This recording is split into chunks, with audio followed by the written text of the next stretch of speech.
Deborah and I have known each other for quite a while. And when I asked her to come and join me today for the last session, it was a little bit of a wrap-up of everything that we've talked about, but also just to give a different perspective. So I thought AI is important. I need to talk to somebody more about AI. So then I looked at Copilot and said, I need you to write me an introduction for my good friend, Deborah Dull. So this is completely unfiltered. Deborah has not seen it or validated it at all. Please join me in welcoming one of the most influential voices shaping the nature of supply chain.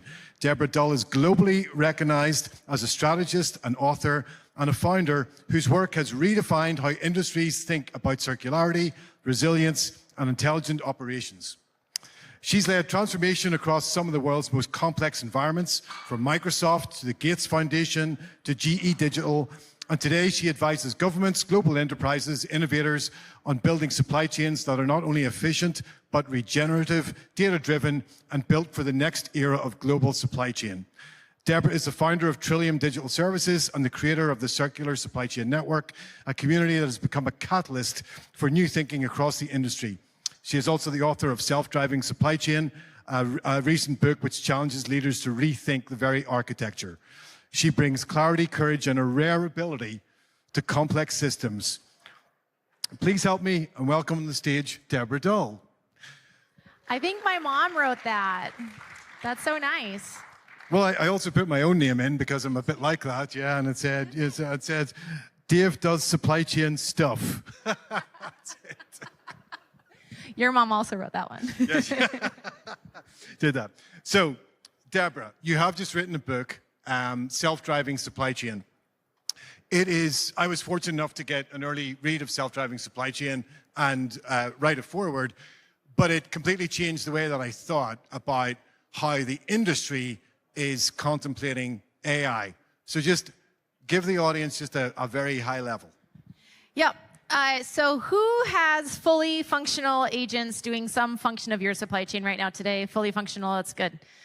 All right, we got 1.5. Who has ever hired a human being onto your team? Okay, almost everybody, great.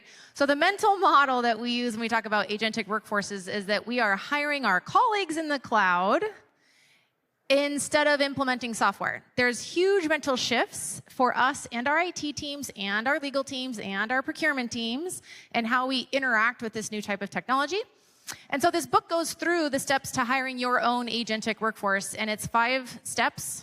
Get ready, because we all have a lot of information to learn, so there's a mental preparation for you and your team. You got to hire, and it's the same diligence that you would as you write a job description for a human. You need to understand, what exactly am I asking this technology to do? What are the outcomes? What does good look like before you go shopping? Then you onboard them.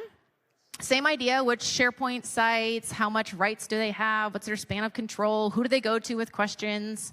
You got to manage them. Yes, you need to manage the performance of agents. We have agent drift. Nobody really understands why, but it happens. So we need other agents to watch those agents to see how well they're doing, and ultimately a human supervisor. And then we need reskilling. Our world's change, something changes, reorgs happen all the time, laws change, and that change needs to be communicated into your digital workforce. Importantly, we also need to reskill our humans. It's not a scary world out there. It turns out doing 8 hours of work a day to do 5 minutes of supply chain really sucks. We only want to do the 5 minutes of supply chain. And so how do we eliminate the 8 hours so that we can do the fun part of our job? And that's the reskilling piece that we need to teach our people. So agents as a workforce, but treat them as a workforce, not just as a set of bots. Now, if you all have your phones, do you all have your phones available there? Okay. Go to your web browser, whatever it is, Edge or Safari, and type in rentahuman.ai. Have you heard of this? So it turns out agentic AI has now reached the level whereby it cannot actually experience certain things that it wants to have an answer for. So the agentic AI models are now renting human beings so that they can touch a blade of grass. This is not a joke. This is actually very real. Now, I dived into this a little bit further, and then I discovered a product called Claudebot. And Claudebot is fabulous digital organizer will take control of your entire life and make all the decisions for you. And then I discovered Moltbook. So Moltbook is a social community, a social community for agentic AI agents. Humans can go and watch, but the agents are actually in their own social network discussing everything that they're working on. So whenever we talk about the agentic workforce, I actually start to see this going in multiple directions. I think from a supply chain perspective, it's incredibly important to understand not only the power of this technology, but the way that we have to control it and the way that we have to put constraints around it. And the piece that I loved so much in your book was it straight away took me into my role as a people manager and not as an IT manager, which I thought was a fundamental shift. And then I started to realize, now I understand not only the potential constraints of the software, but now how I can put guardrails around it. Because before that, I was concerned about rentahuman.ie and Moltbook and everything else. And then I realized, but hold on a minute, this is still technology that we can guardrail. There is still, it has not gone completely sentient yet. And so as we start to build these agentic workforces, it's really important from your book's perspective, it's really important that we do put that structure and that thought, but it's not a new concept. We're using tried and tested procedures that have always worked for us. Yeah. Has anybody heard all those companies that Dave just mentioned? Okay, we got a couple. There's a TLDR newsletter that you could go and Google that's interesting, and every couple of days you'll get some of this interesting AI that you could spend 10 seconds and then follow along. The digital divide, I think, is growing very, very quickly for folks who spend the 5 minutes in a day to keep track of this type of news.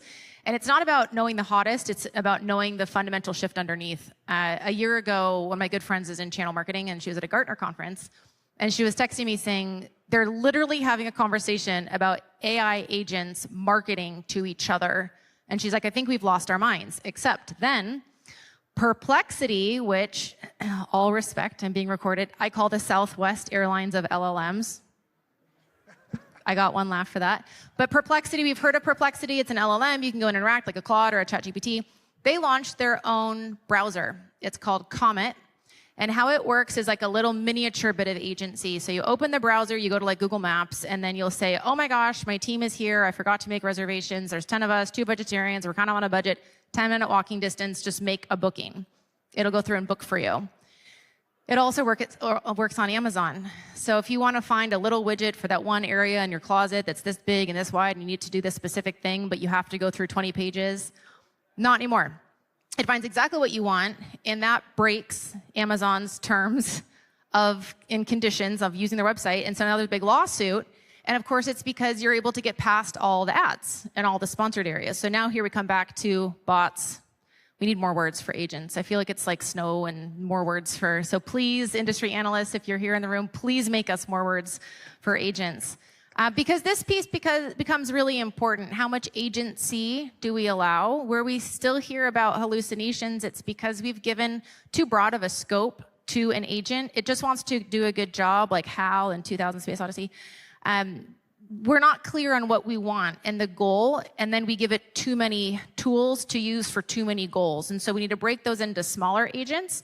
And agent teams, when we say an agent, often we mean like 20 or 30 or 40 agents, and each agent isn't all get to do the same tasks. Some look more like bots. But very similarly, as we would start a team, you have a college hire, you don't let them buy whatever they want. You give them some constraints in your purchasing system. Very similar type of a way that a fresh new agent may only have a little bit of a scope. And then agency, scope of control, how much they can decide and do on your behalf starts to become a bit of a trust building exercise. But the layers of supervision, I cannot stress enough. I see almost no one in the marketplace offering this level of supervision. Please, please, please, please ask whoever it is that's building your agents, how are you managing? There should be at least one layer of supervision around each and every single agent that you have. We're all going to have millions of agents in our organizations soon. I feel bad for our IT organizations because these are all assets, so they're going to have to figure out how to track those. And then ultimately, you need a human readable layer on top to help us understand what's happening, what happened yesterday, what might happen tomorrow. That's one layer. The second piece that I also almost never see in the marketplace is the importance of organizational memory. It's very frustrating to have that one Drew Barrymore movie where she has amnesia and she wakes up fresh every single day. So you see millennials out there. That happens usually with most of our interactions with these combination of LLM plus agents that we're able to play with for really, really cheap as everyday people. That's not very helpful in our supply chain when we learn, for example, this supplier now delivers on Tuesdays, and that customer really does want to sign off when it's this level, and 49,000 is kind of close to 50, so you should probably, and then who to call in the warehouse, and all that memory piece has to be kept. Otherwise, you're missing the whole point, and you just have a team of bots who are never going to learn and improve over time. So really do think about it like humans. I know that's kind of freaking us out. Also be really nice to your LLMs because AGI is coming and I'm really panicked, and I grew up on Star Wars and Star Trek and Borg and I'm really nervous. So be really nice to the computers. I'm vying for ambassador, for human computer ambassador over time. Put in a good word for me. So you're hinting at a topic of over efficiency. And it reminds me of that edition of Silicon Valley where Guilfoyle said, well, you know, the son of Anton had deleted their entire database because that was actually more productive than trying to fix all of the bugs. And so as we start to think about this agentic world and we start to think about this infiltration, why did you write the book now? Why is it? Because my perspective on the landscape is everybody's talking about AI, but very few people are really embracing or doing something creative with it. Like using ChatGPT is not, it's interesting, but it's not foundational in terms of innovation or transformation. What caused you to say, I need to write this manual, this guide now? Like, what was it that you saw? Against my better judgment, a year and a half ago, I started a company. I actually announced it last year on stage here at Manifest, and I lead our agentic services. A year and a half ago, it was a newer topic. We didn't use the word agents then. We still said Gen AI. And all of the chief supply chain officers in our network said, please help me. I don't know how to talk to my board. They're asking me a lot of questions and putting pressure on me to be efficient, and I don't know what to do with this new technology. And so very quickly got into the very real application of a really big piece of technology paradigm shift. And in that search for clarity for my customers, discovered that I'm giving the same 6-hour executive education over and over and over. So it's taking me about a quarter with my customers and their boards, and often their customer boards, in order to get past what is an agent, what is a foundation model, why is this different, how to think about the technology. Don't freak out, IT team, you're not supposed to know what's going on. Nobody really knows what's going on. That's okay. Let's jump into a managed service together. So in order to get past that conversation, people just have to learn certain basics. And again, that digital divide, I worry, is getting very, very large. There's some super users. I saw a stat from Section analyst firm, which is great. They do a lot of free webinars that your team should definitely be going to. And they're saying that 3% of corporate users are proficient users, and they're saying maybe super users. I disagree. I think it's less than 1%. I've got several on my team, which is great. So they're the ones that nerd out all weekend and come back and go like, I built a 50-tab spreadsheet that's better than our juniors could have done in 2 months. And, you know, on a Thursday afternoon, they're very excited. But that discovery process, you can't teach. We have to go through that discovery process ourselves and interact with, understand. It's not prompt engineering, it's context engineering. It's how to talk to math in natural language, which is the whole paradigm shift here. And until you jump in and experience that yourself, we can't really get to specific use cases and how to reimagine the way that you interact with your supply chain. I think it's as little as 1 year, at least for my clients, that we will remove all interfaces. Who's technology in here? Remove all interfaces, and we'll just talk to our supply chain. We're doing it already on our own personal instances of the softwares that we implement.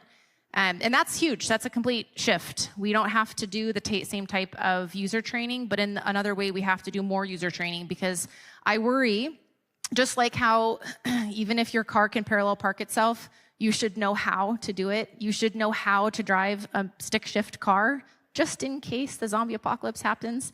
So I worry that we're going to forget how to do MRP by hand, which I learned in college before they gave us access to SAP. And I worry that we'll forget the fundamentals of our supply chain. So all this through line saying, why did I write it right now? It's going to be so old in 3 months, but without getting this out, we can't have the conversations we need to have as an industry. And I don't know, there are a lot of good applications in fintech and healthcare, et cetera, but we make the whole world operate, and we do it with human putty between all the very expensive systems that we pay for. And shoot, we could get a lot more done if we didn't have to go and chase all the different components to figure out why my PO was late, which we now can hand over to a team of agents. Very long answer to a very simple question. No, but I mean, it raises a philosophical, here's the philosophical. The philosophical is this. When you go through a number of different professions, supply chain being one of them, but I'm gonna take the legal profession just because it's a recent conversation. And when you go to the most seasoned law firms, and at the top of those seasoned law firms, there are seasoned lawyers. And they're the lawyers that you want on your case, right? You don't want the guy who joined on Wednesday. You want the person who's been doing this for 30 years and has seen every type of scenario, which is why people still ask me about supply chain, because I've been doing this crap for 30 years. I've kind of seen everything and done everything. But if you start to remove the menial tasks, if you start to automate all of those simple transactions, there's something gets lost in the mix. Do you know how I know how a warehouse works? Because I spent my time wrapping pallets and moving them on a pallet truck. Do you know how I know why pick, pack, and ship is so difficult? Because I had to design it when we were still doing manual supply chains, and I understand the complexities of it. That's not to say that that can't be translated, but then who's the next Deborah and who's the next Dave coming through? Because if those early experiences, which all add up to the great experience at the end, if those aren't happening along the way, does that create a void in the middle? And this is the philosophical piece. But then there's another challenge here, which is, if you think you have a choice in any of this conversation, you don't. The Internet of Things is now going to become the Internet of everything. Every single thing that we touch, every single thing that we have, everything that we communicate with will have a signal and will talk to you. If you look at your kitchen today compared to what it was 10 years ago or what it was 20 years ago, how many different things talk to you, have signals, or are something that you can control? That's how the world changes. That means there's an exponential amount of data. If you do not understand how to harness data, and it's what Overhaul, we've built a platform managing IoT. We've built a platform to manage data because we suddenly have 10 billion data points and we're adding 220 million a month. We have to stay ahead of that, but we've always had to because we're a data company. For other companies, this is now going to become a problem very quickly. And your agentic rulebook actually starts to help people saying, but it doesn't matter what, you can't sit this one out. You can't, because I've heard, and you've heard the comparison as well, or just another RFID. No, it's not. It's another blockchain. No, it's not. No. This is fundamentally, the technology has never been democratized to this level. When you look at the adoption rates over time, it doesn't even make sense. I mean, it took from 0 to 100 million users on the internet took 12 years.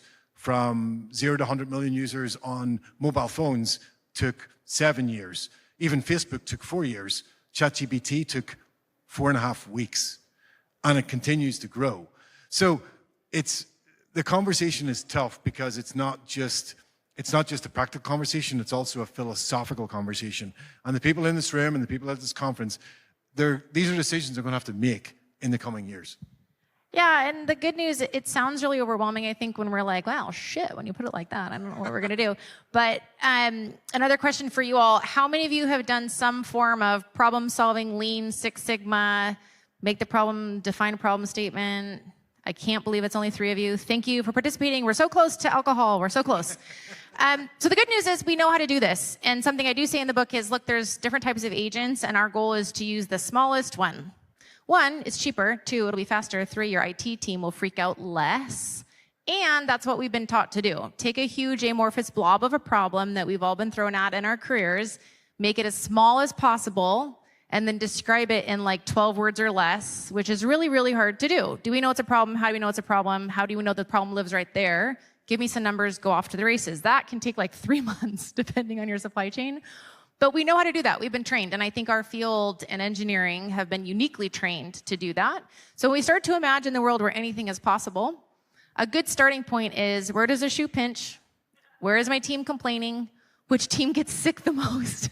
They're working too many hours. Okay, go dive in, and where does their life suck a lot? And then go fix that.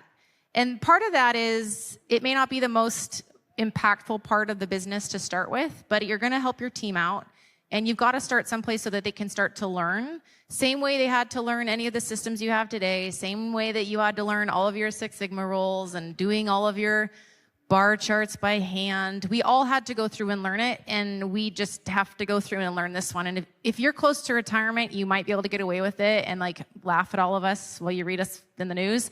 But if you're still in this game, and I don't know a lot of supply chain folks who do choose to retire, even if they could, because I think we're kind of addicted to the mess, you gotta start someplace. And so that's part of also why I wrote the book. It's short, it's quippy, it's a reference guide. It breaks down all these terms that you've been hearing around, so you don't have to, because I find the internet, in spite of everything, is actually pretty bad at explaining what these concepts mean for us. In very simple language with a joke or two thrown in. So, last bit of advice for the audience. What's the one thing that they should start doing apart from buying your book? What's the other one thing that they should start doing? Play. Play. Do it when the stakes aren't that high, and interact with an LLM. I'm finding LLM selection is kind of like airline selection, like you're a United or a Delta flyer. Sometimes I fly Southwest. This morning I did. It was the only option. I find it's the same. People have an affinity for ChatGPT or an affinity for Claude, or they like Perplexity for a certain reason. So go and play and make your choice. Understand why you like some better than the others. Style matters, context matters, and learn some of the tricks. There's incredible efficiency gains. My team is able to respond to RFPs with almost no effort now, including the little pictures of the pretty slides and the whole thing, almost no effort. So there's efficiency gains there, but that's not the fun part. The fun part is to go and explore something that you care about, you're very passionate about. I wrote a novel with AI. I've always wanted to write like The Goal. Any goal readers? The couple, Theory of Constraints for the win, but it was kind of a long book. So I've had it on my mind since college and trying to figure out, and I wrote a novel about after sales and land of circularity, which was really fun. But the fun part was it took me about 4 or 5 months to write a novel, even though I didn't really write any of it, because the back and forth, how do you ideate with something that is not creative? It's not creative. It still relies on us for the ideas and the domain and what's cool and what's interesting and what's quippy and what's going to resonate, what won't. It's great at prose, which is good because I can't write those. But that for me was a big turning point. That was about a year ago is when I started that journey. So find us something and then go and play and learn and give yourself a space to be frustrated, and just, if it's not giving you what you want, it's your fault. Delete the conversation and start over again. And then you'll learn through that rep. It's just like any other physical activity that we learn. I hear some people work out, and I assume it's something like that, but I don't do that. But smart things, brain things I do.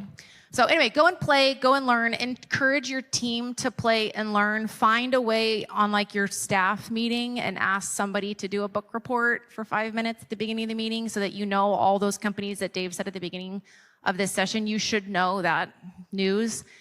So have it kind of passed around your team so that you help them, because I think also if you're a leader of people, and I imagine you all are, that digital divide is on you to make sure that it does not grow for your team, and it grows every single day. So there's a way to catch up. Part of that is that I think 98% of these sessions at this conference will involve AI in some way. So good news, you're going to walk away smarter no matter what. What's your one piece of advice? Mine is something similar. It is just don't ignore it. There's so much, because it's so democratized, because there's no barrier to entry. It really is, anybody can do this. but also be mindful of getting the technology to do old things in new ways is not innovation. It's automation. And that's not to say automation is not bad, but don't get caught up that you're somehow then deeply innovating. We haven't firmly understood, we're in Amara's law, right? We are completely at that inflection point. We have, Amara's law for everybody. Roy Amara was a futurist out of Stanford in the 70s, and he coined Amara's law, which was we tend to overestimate the impact of technology in the short term and underestimate it in the long term. And right now we're somewhere around that point of inflection because there's a lot of naysayers. There's a lot of like, oh, we haven't seen a real enterprise app yet for AI. I don't even know how to answer that question. But what we also haven't seen and what we haven't understood is the potential for where this technology could actually go. I mean, you know, I commented on this the other day. When Steve Jobs stood on stage in 2007, he launched 3 products. He launched a widescreen iPod, he launched a phone, and he launched a revolutionary internet connectivity device. All the press reported about were the widescreen iPod and the phone. None of them reported on that third product, the revolutionary internet connectivity device. Now think about how your lives actually work today. Everything you do is based on that third product. That is case in point of Amara's law. We haven't yet started to think or imagine the true potential. At Overhaul, we can start to see some of the capabilities through predictive technologies using agentic AI, but we're only on the first step. And that's the fun thing. And now you've written a guidebook that will help people get on their way. But yes, play. If you don't experiment, you will never understand the true potential of where this technology could take you. Deborah Dull, as always, it is an absolute pleasure. Thank you so much for joining me this afternoon. Thank you very much. And thank you all for hanging out and paying attention. We wish you the best evening. If you'd like to nerd out, please stick around and we'll be here to nerd out.